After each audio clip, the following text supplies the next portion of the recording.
tonight, I would like to share to you the 7 mentality of the eagle. So, may 7 mentality ang tinatawag na eagle. Bakit sinasabi ng Panginoon, hinahalin tulad ng Panginoon ang isang agila? They that wait upon the Lord, Jesus Christ, shall renew their strength. They shall mount up with wings as eagle. The eagle, ang eagle ay number 1. Eagle, ang mentality ng eagle, number 1. The eagle will fly alone. Ang agila ay hindi siya lumilipad na mayroong kasama. Hindi niya sinasama ang uwak. Hindi niya kasama ang mga maliliit na mga ibon, ravens. Kundi ang eagle, nag-iisa lang siya. Dahil pag lumipad ang eagle, ay napakatayog.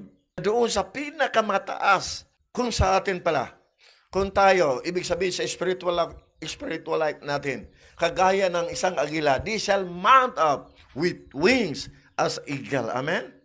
So, huwag tayong sumama sa mga bad company. Tingnan mo ang isang eagle, hindi sumasama sa isang raven, sa isang uwak. Uwak yan sa atin, di ba? Sa Tagalog, ano yan? Uwak din? Uwak din kasi yung uwak, swapang yan eh. Dalo ba?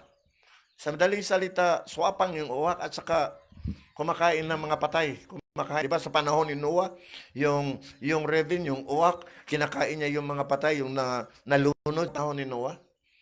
Pagkatapos hindi siya sumasama sa mga maliliit na mga ibon. Ibig sabihin, sabi ng Panginoon, ang sabi, di ba, ang sabi doon, pag sumasama ka sa isang lasinggo ka din, amen?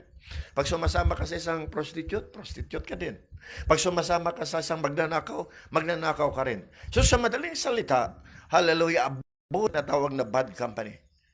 Kaya na isang agila, kailangan, hallelujah, kung sasama ka doon sa mga kalahi mo. In other words, mga kabaro mo. In other words, sabi ng Biblia, be not conformed to this world, but renew your mind. Amen.